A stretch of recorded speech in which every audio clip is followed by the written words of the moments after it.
저는 한 주간 강단 말씀을 마음에 담고 묵상하고 기도하면서 한 가지 제 마음에 깊이 남아 있게 된 것이 있습니다. 소돔을 멸하실 계획을 가지시고 우리 하나님께서 아브라함을 찾아오셨습니다. 그리고 그 하나님의 계획을 아브라함에게 알려주셨습니다.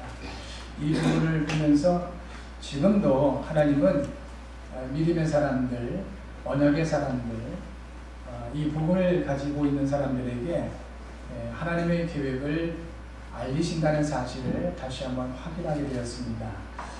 그래서 약간만 우리가 하나님의 말씀에 집중할 수만 있다면 매일매일 단 5분이라도 하나님의 말씀을 생각할 수 있다면, 그와 같은 영적인 여유가 있다면 우리는 하나님의 인도를 받을 수 있겠다 싶습니다.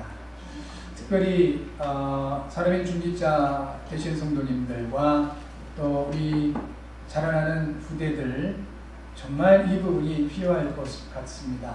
여러분 모두가 약간 말씀에 집중할 수 있는 영적인 여유가 있기를 바라고, 그 여유는 사실상 힘이 있어야 되죠. 영적인 힘이 있을 때 그 여유가 있게 되는 것이죠. 이 힘을, 하나님 주신 힘을 가지고 영적인 여유를 가져서 말씀에 집중할 수 있는 은혜가 있기 바랍니다. 여기서 하나님께서 하실 일들을 여러분에게 세밀하게 알리시고 그 말씀의 인도 따라서 승리할 수 있는 모든 성도들 되어지기를 진심으로 주 이름으로 축복합니다. 시편 119편 105절에 이 사실을 누리고 있었던 믿음의 사람이 이렇게 고백을 하죠. 주의 말씀은 내 발의 등이요 내 길의 빛이니이다. 그냥 고백된 것이 아닐 겁니다. 현장을 통해서 확인되어지고 체험되어진 그 부분을 그렇게 고백을 했을 것입니다. 지금도 하나님의 말씀은 저와 여러분의 갈 길을 인도하시고 그 길을 비추시며 역사하심을 믿으셔야 되겠습니다.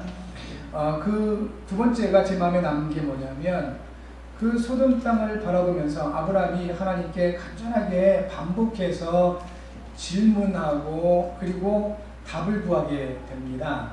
그 내용이 뭐냐면, 하나님, 아무리 소돔 땅이 악하고 그래도 의인들을 죄인들과 더불어서 멸하시는 것은 맞지 않지 않습니까? 그 소돔 땅에 의인 50명이 있어도 멸하시겠습니까?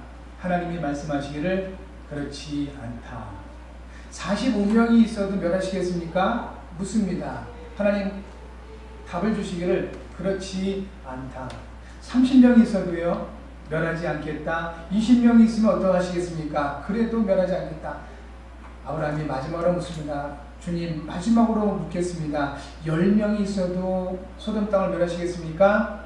우리 하나님께서 대답을 해주시기를 10명만 있어도 멸하지 않겠다 그랬습니다.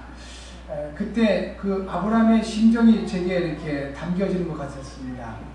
아마도 아브라함은 그래도 소돔 땅에 10명 정도는 하나님 보시기에 의인이 있었겠지, 이렇게 생각을 했던 것 같습니다.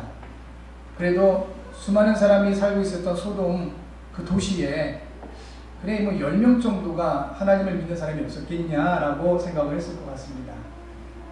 그런데 없었습니다. 단 10명이 믿음의 사람이 없었던 겁니다. 멸해버리셨습니다. 더 중요한 것이 뭐냐면, 그 소돔 땅을 바라보면서 아브라함이 하나님께 그렇게 간절하게 질문하고 하나님께 구했던 그 상황의 그 마음에, 아브라함의 그 마음에 무엇이 또 누가 담겨 있었을까 하는 것입니다. 그 소돔 땅에 조카 롯이 살고 있었습니다. 그 롯을 마음에 담고 그렇게 간절하게 하나님께 질문하고 하나님께 그 답을 구했던 것입니다. 오늘 예배하는 저와 여러분들이 그런 간절함이 아니라 할지라도 살아계신 그 하나님 앞에 우리 마음에 누군가 그 영혼을 안타깝게 그리고 정말 이렇게 긍휼하게 여기면서 그 영혼을 담고 예배할 수 있다면 하나님 이 종을 어찌하시겠습니까? 그렇게 질문하며 하나님께 예배할 수 있다면 하나님은 오늘 우리에게 답을 주실 줄 믿습니다. 어떤 현장을 마음에 담고 어떤 그 문제를 마음에 담고 하나님 이와 같은 부분을 어찌하시겠습니까? 라고 하나님 앞에 질문하며 예배할 수 있다면 하나님은 오늘 우리에게 아브라함에게 그러하여 하셨듯이 우리에게 답을 주실 줄 믿는 것입니다. 여러분, 하나님의 말씀이 여러분에게 힘이 되시기 바라고 또 해답이 되시기 바라고 응답이 되어지는 축복이 있기를 바랍니다. 우리 하나님은 사람을 하나님과 함께하면서 행복하게 세상을 다스리는 만물의 영정으로 창조를 하셨습니다. 창세기 1장 27절 28절이죠. 하나님이 자기 형상 곧 하나님의 형상대로 사람을 지으시되 남자와 여자를 지으시고 하나님이 그들에게 이르시되 하나님이 그들에게 복을 주시며 말씀을 주셨습니다. 이것이 바로 원래 사람의 모습인 거지요. 그래서 사람은 하나님과 함께, 하나님의 형상이라는 것은 영적 존재를 말하고 하나님과 함께하는 부분을 말하고 있습니다. 하나님과 함께할 때 사람은 행복하게 되어 있습니다. 그런데 창세기 3장 문제가 일어나지요. 뱀이라는 짐승을 통해서 악한 마귀가 사람을 속이게 됩니다. 마귀가 하나님을 속일 수는 없잖아요. 이미 심판받은 존재이기 때문에 하나님을 속일 수 없습니다. 그래서 하나님의 형상을 가지고 있는 사람을 공격을 하는 겁니다. 마귀는 개나 고양이를 공격 안 합니다. 왜냐하면 그들은 하나님 형상이 아니에요. 각기 그 모양대로 지음을 받았습니다. 하나님의 형상을 가진 사람을 공격합니다. 어떻게 공격하냐면 그럴듯한 거짓말로 합리적이고 논리적이에요. 사람에게 와서 물어봅니다. 하나님이 에덴 동산에 있는 모든 실과를 먹지 말라 하시더냐? 이렇게 물어봅니다. 하와가 대답을 하죠. 그렇지 않다. 다 먹으라 하셨는데 동산 중앙에 있는 나무의 실과를 먹지 말아라. 먹는 날에는 죽을까 하노라 하셨다. 약간 변질된 거예요. 하나님 뭐라고 말씀하셨냐면 먹지 말아라. 먹으면 정령 반드시 죽는다 하셨는데 하와는 이 사단이 뱀을 통해서 물어볼 때 죽을까 하노라 하셨다라고 얘기합니다. 그럼 안 죽을지도 모른다라는 부분이 깔려있는 거죠. 이렇게 하나님의 말씀을 은근슬쩍 변질시켜버리는 겁니다. 그게 사단의 통로가 됩니다. 바로 공격해 들어옵니다. 아니다. 안 죽는다.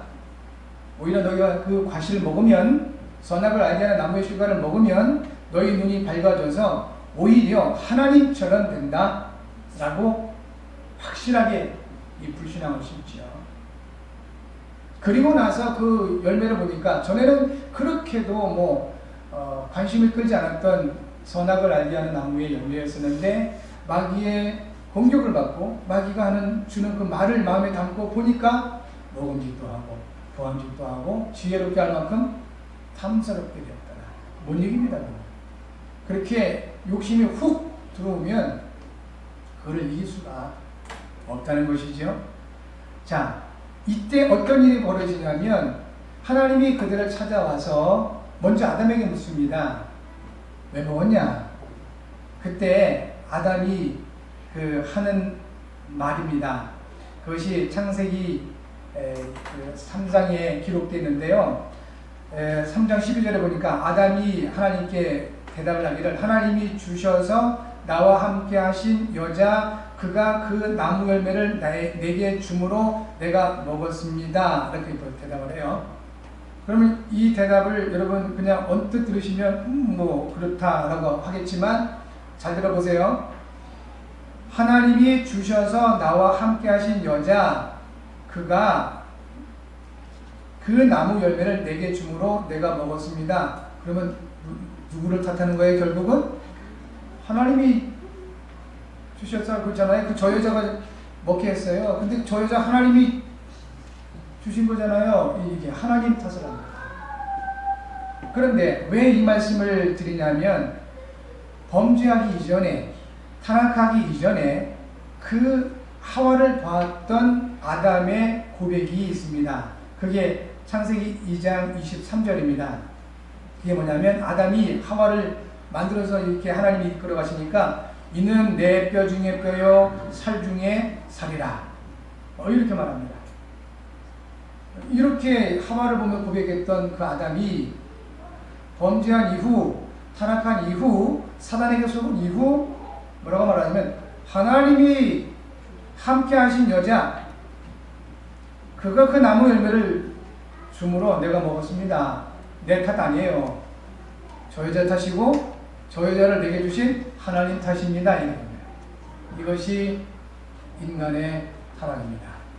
여러분, 하나님과 함께 할 때 하나님 주신 복을 누리면 그야말로 순전하게 됩니다. 창세기 2장 25절에 보니까요, 아담과 그의 아내 두 사람이 벌거벗었으나 부끄러워하지 아니한다 그랬습니다. 부끄러움이 없었어요. 언제부터 그 부끄러움, 또 수치심 이런 것들이 생겼냐 하면 바로 범죄한 이후부터 생긴 겁니다. 선악을 알게 나무식을 먹은 이후 하나님이 이제 아담을 찾아오셔서 아담아 라고 부르셨습니다.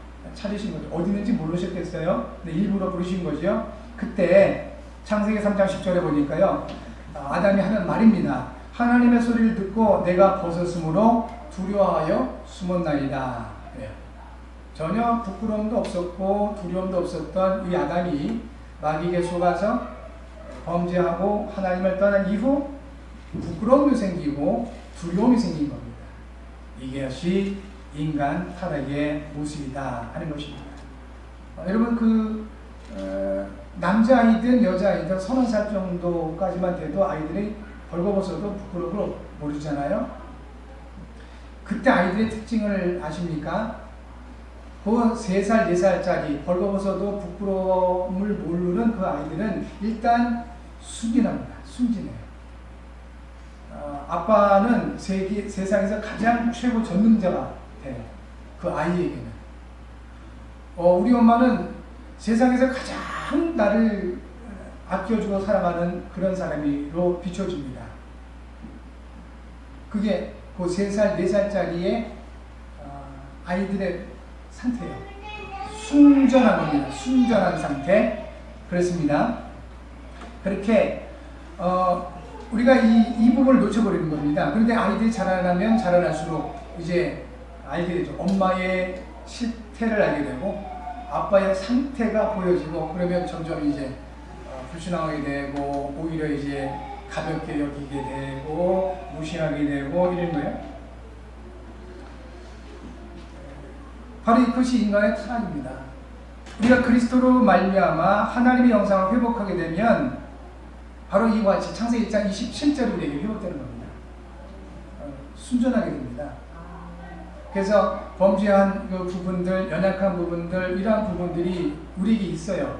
있지만 그 하나님 앞에 이 아담처럼 두려워서 숨는 것이 아니라 오히려 그냥 그야말로 벌거벗은 것처럼 내 모습 있는 그 모습 그대로 하나님께 나올 수가 있고 하나님께 나를 비출 수 있다는 겁니다. 그게 예배입니다. 여러분들은 어떤 마음으로 예배하는지 몰라도 바로 이런 부분이에요. 우리가 뭐 잘나서 하나님께 예배합니까? 제가 뭐 잘나서 여러분에게 이 말씀을 전달하겠습니까? 저보다 더 훨씬 훌륭하신 분들이 여러분들인데요. 그런 것이 아닌 것이죠. 하나님 앞에 하나님 주신 그 은혜를 따라서 그렇게 우리는 서는 겁니다. 그 예배입니다. 순전. 그리고 그 부끄러움을 모르는 그 어린아이들에게 있는 것처럼 그냥 우리 아빠, 우리 엄마가 최고다. 그처럼 이 복음으로 말미암아 이 창세기 1장 27절 하나님 영상이 회복되면요, 하나님이 최고가 됩니다. 그 하나님을 신뢰하게 된다는 것입니다. 여러분들이 그렇게 될 줄 믿습니다. 그런 분들이 되셔야 됩니다. 그리스도께서 오셔서 이 문제를 해결해 주신 것입니다. 마귀에게 속아 죄를 범하고 하나님 떠났던 이 근본 문제를 이제 예수님이 그리스도가 되셔서 이 땅에 오셨고요. 십자가에 피 흘려 죽으심으로 말미암아 이 모든 인간에 있는 근본 문제를 완벽하게 해결해 주셨습니다. 그리고 우리에게 하나님께서 정확한 언약과 해답을 주셨습니다. 그 하나님이 주신 언약과 해답을 가지고 누리는 사람이 후대의 발판이 될 수 있는 것입니다. 자, 이 하나님이 주신 영원한 언약이 있습니다. 바로 메시아, 그 그리스도, 이것이 바로 하나님 우리에게 주신 영원한 언약입니다. 히브리서 13장 8절 보니까요, 예수 그리스도는 어제나 오늘이나 영원토록 동일하시니라 했습니다. 다 바뀝니다. 문화도 바뀌고 사람도 바뀌고 그리고 심지어는 이런 이 학문도 바뀌어요. 이런 지식도 다 바뀝니다. 옛날 맞았던 지식들이 오늘날 안 맞다고 이렇게 바뀝니다. 예전에는 지구가 이렇게 네모나다고 믿었다고 그러잖아요. 그래서 가면 큰일 나, 떨어져 죽어 이렇게 믿었대요. 그런데 알고 보면 그게 아니잖아요. 지구가 둥글다고 확인됐잖아요. 예전의 사람들은, 예전의 학문은 어떻게 이렇게 그 학설이 나왔냐면 지구를 중심으로 우주가 돈다고 이렇게 나왔잖아요. 근데 알고 보니까 더 과학이 발달되고 보니까 그게 아니잖아요. 태양을 중심으로 이렇게 지구가 돈다고 확인이 되지 않습니까? 그 지식도 학문도 시대에 따라서 변하는 겁니다. 지금 저나 여러분들이 이거는 이겁니다라고 아주 확실하게 얘기하는 그것조차도 더 과학이 발달되고 더 지식이 발달되면 틀리게 나올 수도 있습니다. 그러니까 주장할 게 없는 거예요, 사실은. 그러나 변하지 않는 한 가지가 있다는 겁니다. 예수 그리스도는 영원히 변치 않으신다는 것입니다. 그래서 그분을 향하여 진리라고 얘기하는 것입니다. 그분을 여러분들은 알고 계신 분들입니다. 진리를 알지니 진리가 너희를 자유롭게 하리라 했습니다. 진리 대신 그리스도를 우리가 바르게 알면 자유하게 됩니다. 그렇지 않으면 이거는 이겁니다, 저건 저겁니다 이런다는 거예요. 그러니까 우리 기독교 안에서도 교단이 이렇게 많아진 거예요. 감리교니, 장로교니, 무슨 성교교니 이렇게 많아진 것들이 틀린 말은 아닌데 그 부분적인 것을 그렇게 주장을 하는 겁니다. 매이지 마시기를 바랍니다. 그리고 속지도 마시기 바랍니다. 다 변합니다. 변하지 않고 영원히 불변하는 것은 단 하나, 우리 주 예수 그리스도. 그분만은 변치가 않습니다. 우리 예수님은 어떤 분이십니까? 하나님의 말씀이 우리를 구원하기 위하여 육신을 입고 오신 하나님 되신 것입니다. 이 사실 하나만큼은 변하지 않습니다. 이 진리로 말미암아 참 자유하시는 여러분 모두가 되어지기를 진심으로 주 이름으로 축복합니다. 시급한 언약을 주시는데요, 이것이 우리 개인 복음하고요, 시대마다 하나님 주신 언약이 있습니다. 이것이 바로 세계의 복음입니다. 이 언약을 가지고 우리에게 해답을 주셨습니다. 답을 주셨다는 말은 문제가 있다는 소리잖아요. 문제를 우리에게 주어졌다는 소리는 거기에 분명히 답이 있다는 소리입니다. 여러분 어떤 문제를 가지고 예배하십니까? 그 문제가 여러분에게 고통으로 와 있습니까? 아니면 너무 큰 어려움으로 와 있습니까? 우리는 다른 부분을 보셔야 됩니다. 정말 문제가 있다면 그 문제는 반드시 답이 있다는 겁니다. 그 답을 찾으시면 되는 겁니다. 아이들이 시험을 싫어하는 것이 뭐냐면 그 시험 문제에 대한 답을 모르지. 그 시험 문제가 100문제 나와도 상관없어요. 답을 알고 있는 아이들은 오히려 시험 보는 게 재밌지. 그죠? 답을 알고 있으니까요. 영적으로도 같습니다. 답을 모르면 사소한 문제가 와도 인간관계 문제든 경제 문제든 또는 여러 가지 이렇게 질병의 문제든 사소한 문제가 와도 너무 힘든 겁니다. 답을 모르니까. 근데 답을 알고 있으면 아무리 많은 문제가 와도 괜찮습니다. 그죠? 답을 알고 있으니까요. 하나님께서 우리에게 그 답을 주신 겁니다. 수만 가지 문제가 우리에게 주어질 수 있지만 그 문제의 뿌리, 근원은 하나라는 것입니다. 영적인 문제입니다. 문제가 하나에서 출발했기 때문에 답도 하나입니다. 복잡하게 생각하실 게 없습니다. 그 답이 뭐냐? 메시아, 곧 그리스도십니다.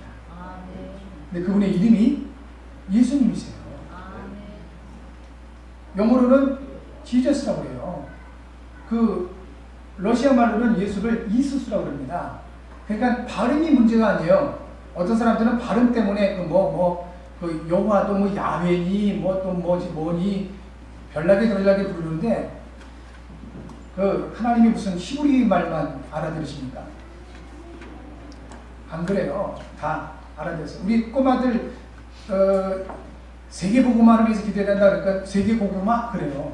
발음이 안 돼가지고 세계복음화가 발음이 안 돼가지고 세계복음화 이름보다 돌아다니니까요. 그런데 하나님 그걸 알아들으시어요. 얘가 비록 세계복음화라고 하지만 세계복음화를 말하는구나 하고 알고 계신다는 것입니다. 그렇죠? 그러니까 우리가 뭐 발음이라든지 여러 가지 부분에 매일 것도 없는 것이 하나님은 우리의 중심을 알고 계시는 겁니다. 내용만 알고 계시면 됩니다. 우리 예수님이 유일하신 그리스도시다 하는 것입니다. 자, 이와 같이 하나님 주신 언약과 해답을 가지고 누리는 사람이 후대의 발판이 되는데요. 첫 번째 우리 보아야 될 것이 있습니다. 우리 성경이 말씀하고 있는 후대의 발판이 된 사람들이 있습니다. 예를 들어 모세, 아주 성경에서 중요하게 쓰임받은 사람이죠. 이 모세에게는 그 어머니 요게벳이라는 분이 있었습니다. 이 요게벳, 이 어머니로 인하여 모세는 굉장히 중요하게 하나님께 쓰임받게 됩니다.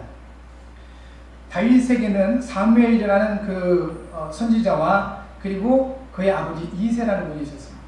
이분들이 중요하게 역할을 했어요. 디모데라는 그 사람이 있습니다. 이 디모데에게는 그를 제자로 세운 바울이 있었습니다. 바울이 디모데를 향하여 내 아들아 라고 얘기합니다. 친아들은 아닙니다. 영적인 아들로 이렇게 삼아서 말씀으로 세웠던 인물이 바로 디모데죠.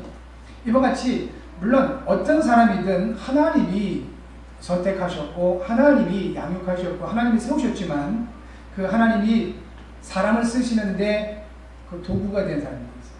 모세는 요게벳, 다윗에게는 사무엘과 이새, 또 디모데는 바울 같은 이런 분들이 있었습니다. 자, 이런 분들의 특징이 있습니다. 그게 뭐냐면 하나님의 그 하나님의 눈을 가지고 있었던 겁니다.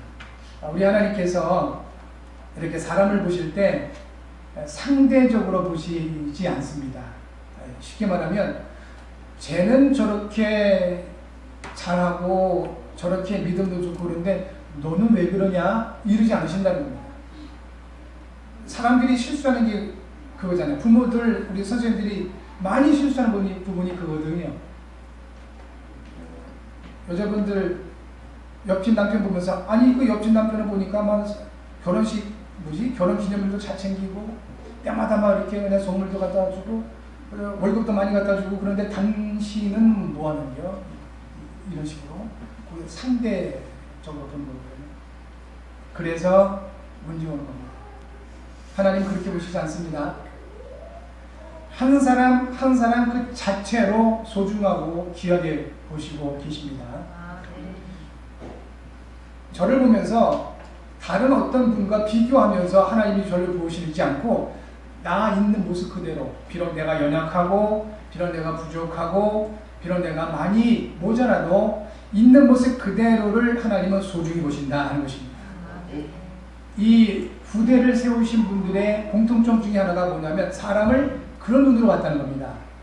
누구와 비교하고 이렇게 견주면서 그 사람을 본 것이 아니고 그 사람 자체의 소중함을 보았더라 하는 것입니다. 여러분, 저와 여러분들이 이와 같은 눈을 가지고 있어야 되겠습니다. 이것을 위해서 여러분 날마다 하나님의 힘을 얻는 시간을 가지셔야 됩니다. 영적인 서밋이라고 말하죠. 영적 서밋의 시간을 가지셔야 됩니다. 다시 말하면 하나님 말씀을 묵상하면서 하나님 주시는 그 힘을 공급받는 그 시간을 여러분 나름대로 가지셔야 된다는 것입니다. 그렇게 되면 틀림없이 먼저 우리의 눈을 우리 하나님께서 열어주실 것이고요. 그리고 매일매일 주어지는 그 날, 오늘을 소중하게 보내셔야 되겠습니다. 오늘을 소중하게 보내셔야 됩니다. 지나간 날은 우리가 되돌이킬 수도 없습니다. 연세 많으신 우리 어르신들, 내가 옛날에는 그래도 뭐 했었는데 아무리 얘기해봐야 그날이 다시 오지는 않습니다. 오늘을 소중하게 살아가셔야 되겠습니다. 오늘을 나만을 위하여 산다면 어떻게 되겠습니까? 누구나 마지막 날이 올 텐데 오늘이라는 시간을 나만을 위하여 산다면 내 마지막 날에 역시 나 홀로 있을 수밖에 없을 것입니다. 오늘이라는 그 시간을 이웃을 위하여 산다면 틀림없이 그 사람의 마지막 날에 이웃이 함께 해줄 것입니다. 그 하나님이 주신 오늘이라는 이 시간을 복음을 위해서 산다면 나의 마지막 날에 복음 제자들이 함께 할 것입니다. 그리고 저 천국의 영광이 함께 할 것입니다. 여러분, 우리는 복음을 받은 사람들입니다. 그리스도께서 함께하는 사람들인 것입니다. 그분의 복음을 위하여, 그 하나님의 영광을 위하여 살아갈 수 있는 은혜가 있기 바랍니다. 그러면 눈을 열어주실 겁니다. 하나님의 눈을. 그래서 비교하거나 경쟁하거나 또 견주면서 그렇게 교만하거나 또는 열등감에 잡혀서 어려움을 겪지 않고 하나님의 눈으로, 복음의 눈으로 사람을 바라보면서 후대를 세워나갈 수 있게 될 것입니다. 두 번째, 후대의 발판이 되어야 할 이유가 있습니다. 올바른 각인 뿌리 체질을 갖춘 우리 후대들을 세워야 되겠다 하는 것입니다. 우리 자녀들이 또 교회에 우리 청소년들이 이 하나님 주신 힘을 가지고 나갈 때, 그래서 복음으로 각인되어지고 뿌리 내리고 체질되어져서 세상으로, 사회로 나갈 때 이들이 적어도 세상과 사회에 눌리지 않고 그 현장을 살릴 수 있게 될 것입니다. 그리스도의 복음으로 각인되어야 될 것입니다. 하나님 나라로 뿌리 내리고 성령이 인도받는 것으로 체질될 수 있도록 도와야 할 것입니다. 우리 자녀들 학교에서 배우는 내용이 뭡니까? 사회에서 듣는 내용들이 무엇입니까? 거의 나 위주, 나를 위한 것입니다. 굉장히 강화시킵니다. 나를 굉장히 이렇게 강화시키는, 언뜻 들으면 굉장히 좋은 것 같은데 그렇지 않습니다. 생각해 보십시오.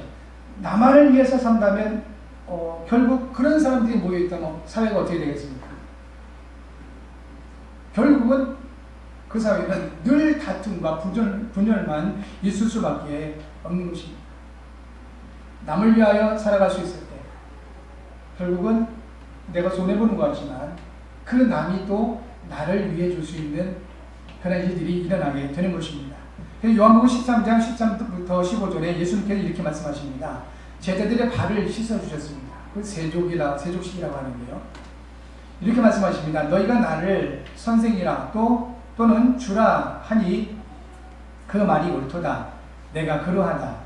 내가 주와 또는 선생이 되어 너희 발을 씻었으니 너희도 서로 발을 씻어주는 것이 옳으니라.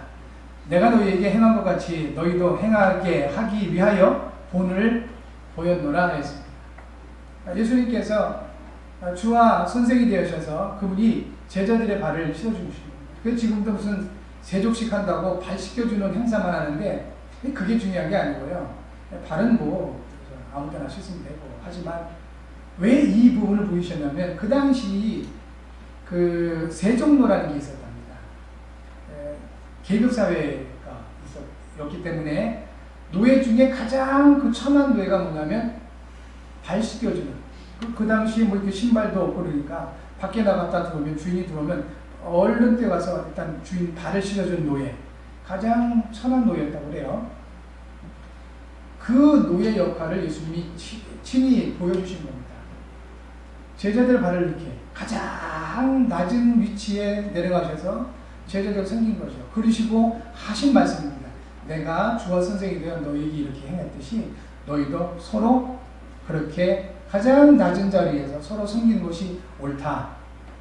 그것 때문에 내가 본을 보인 것이다 라고 말씀하신 겁니다. 그거죠? 그러니까 그런 부분들입니다. 각인 뿌리 체질, 그리스도 복음으로 하나님 나라로 성령 인도로 각인 뿌리 체질 되는 것은 말로 되는 게 아닙니다. 우리가 그렇게 그 속에 있을 때 가능하게 됩니다. 그런데 세상에서는 그거 가르치지 않잖아요. 남 위해서 뭘 하냐. 네가 잘 살아야지, 성공해야지, 출세해야지, 이런다는 거예요. 우리는 복음의 사람들이기 때문에 이 부분들을 아시고 우리 렘넌트들의, 우리 후대의 각인 뿌리 체질을 복음으로, 하나님 나라로, 성령 인도로 내릴 수 있도록 섬겨야 되겠다 하는 것입니다. 그러면 마지막으로 우리 후대의 발판이 되기 위해 나 자신이 먼저 누려야 할 것이 있고요. 그리고 우리 후대들을 섬겨야 할 것이 있는데요. 오늘 그 신명기 6장 말씀을 이렇게 보시면서 확인해 나가시면 되겠습니다. 먼저 이스라엘아 들으라 그랬습니다. 들으셔야 되겠죠? 우리가 예배를 소중히 여기는 것이 이것 때문에 그렇습니다. 하나님의 말씀을 듣는 겁니다. 여러분, 어느 곳에서 누가 우리가 직장 생활하면서 사회생활하면서 하나님 말씀을 들려주겠습니까?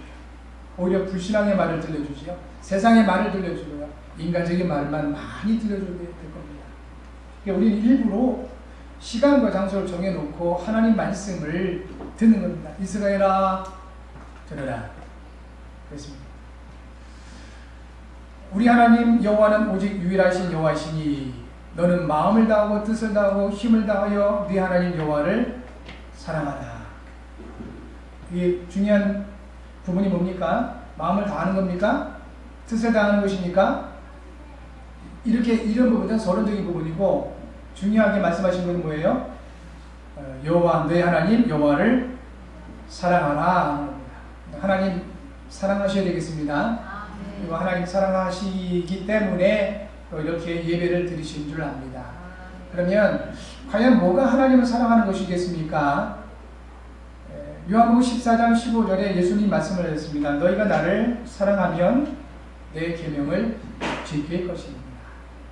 하나님 말씀을 받고 그 말씀을 간직하는 것이 우리 예수님께서 하나님 사랑하는 것이다 라고 설명을 해 주셨습니다. 여러분, 그래서 하나님 말씀을 믿음으로 받으시고 매일매일 단 5분이라도 그 말씀을 생각할 수 있는 영적인 힘이 있으시기 바랍니다. 그게 하나님 사랑하는 거예요. 그러니까 이게 그냥 안 되는 거예요. 너무 많은 방해가 있다는 것입니다. 그래서 성경은 말씀하시죠. 그 하나님 말씀을 생각하고 묵상하는 거 그거 쉬운 건데 쉽지 않다. 그래서 뭐라고 했어요? 마음을 다해라. 그러지 않으면 이게 안 된다는 거예요. 뜻을 다해야 되는 것이다. 힘을 다해야 되는 것이다. 그렇지 않으면 하나님 말씀을 깊이 묵상할 수 없다. 왜 그럴까요? 지금도 눈에 보이지 않는 악한 영 사단이 속입니다. 막 여러 가지 일을 만들어 놓고 갈등하게 만들고 그냥 또 생전 찾아오지 않는 사람 찾아와가지고 이런저런 얘기하게 만들고 해서 말씀을 듣지도 못하고 생각하지 못하게 만든다 하는 것입니다. 그래서 여러분, 우리가 먼저 누려야 할 것, 하나님의 말씀을 받고 그 말씀을 붙잡고 기도할 수 있어야 된다 하는 것입니다. 두 번째 뭐라고 말씀하셨냐면요, 그 말씀을, 하나님 말씀을 마음에 새기라 했습니다. 마음에 새기라. 6절이죠. 오늘 내가 네게 명하는 이 말씀을 너는 마음에 새기고 그랬습니다. 이게 각인이에요. 새기라. 그러니까 한 귀로 듣고 흘려버리면 마음에 새겨지지가 않지요. 그리고 여러분 아시겠지요? 조각을 할 때 한 번에 훅 깎아내는 법이 없어요. 조금씩 깎아냅니다. 그 각인입니다. 매일매일 하나님 말씀을 듣는 게 그래서 중요하다 하는 것입니다. 그리고 뭐라고 말씀하셨냐면 기호로 삼아라 그랬습니다. 내 손목에 매어 기호로 삼고 내 미간에 붙여 표로 삼아라. 말씀을 가까이 하는 것입니다. 이것이 바로 우리가 누려야 할 부분이다. 그리고 두 번째, 우리 부대를 도와야 할 부분이 있는데 역시 하나님의 말씀과 관련되어 있습니다. 그것이 7절이죠. 네 자녀에게 부지런히 가르치라 그랬습니다. 말씀을 가르치라. 수학 공식, 역사, 여러 가지 그 문법 많이 가르치지만 하나님 말씀을 가르치지 않잖아요. 이게 이제 문제가 되는 것입니다. 그리고 뭐라고 말씀을 하셨냐 하면 이 말씀을 문설주와 탁관문에 기록해라 그랬는데 언제든지 볼 수 있도록 이렇게 하라는 것이죠. 왜 이렇게 하셨을까 하시는 겁니다. 디모데후서 3장 16절 17절에 보니까요, 이 모든 하나님의 말씀은 성령의 감동으로 된 것이라 그랬습니다. 그래서 교훈과 책망과 바르게 함과 의로 교육하기에 유익하다 그랬습니다. 하나님의 사람으로 온전하게 하며 모든 선한 일을 행할 능력을 갖추게 하는 것이 하나님의 말씀이다. 기술만 가르쳐서 되는 게 아니지 않습니까? 그 근본을 가르쳐야죠. 그래서 하나님 말씀을 우리가 가르칠 때 그게 무슨 쓸데 있겠냐 싶지만 그렇지 않습니다. 결국은 누구나 영적 존재이기 때문에 복음 없이 성공할수록 영적 문제가 크게 올 수밖에 없어요. 그날 어떻게 할 겁니까? 우리가 하나님 말씀을 어릴 때부터 가르치는 것은 뭐냐면 답을 주는 거예요. 해답을. 이런 문제가 올 때 그 문제 때문에 고통받지 않도록 먼저 답을 알려주는 것입니다. 우리가 그렇게 후대를 섬길 수 있어야 되겠다 하는 겁니다. 이걸 위해서 우리가 먼저 누려야 되는 겁니다. 하나님 말씀을 누려야 됩니다. 그래야 우리는 후대를 세우는 발판이 될 수 있다 하는 것입니다. 결론입니다. 하나님의 말씀으로 모든 마음을 창조하셨는데 지금도 그 동일한 말씀을 우리에게 주시면서 재창조의 역사를 이루어가고 계십니다. 그리고 그 말씀이 우리에게 오신 그리스도로 말미암아 이제 우리를 치유하시는데 그 치유의 내용이 뭐냐면 우리에게 창세기 1장 27절 28절을 회복하시는 겁니다. 하나님의 형상. 그래서 하나님 앞에 순전하고 그래서 예배에 성공하게 되고 하나님 앞에 감사하게 되고 하나님을 신뢰하게 되는 이 모습을 회복하게 하시는 진정한 치유입니다. 그러면 정말 행복하게 되죠. 그리고 세상에서 생육하고 번성하고 땅에 있는 것을 다스리는 이런 부분들은 따라오게 되는 것이다 하는 겁니다. 그래서 이번 한 주간 날마다 하나님이 주신 언약을 묵상할 수 있기를 바라고요. 우리 주간 기도 제목을 같이 한번 해볼까요? 주간 기도 제목, 하나님 아버지 날마다 그리스도 안에서 주신 언약을 받고 미션을 찾아 실천하여 하나님을 향한 사랑을 실천하게 하시고 후대의 발판이 되게 하셔서 이를 위해 성령으로 충만하게 하셔서 그리스도신 예수님의 이름으로 기도합니다. 아멘.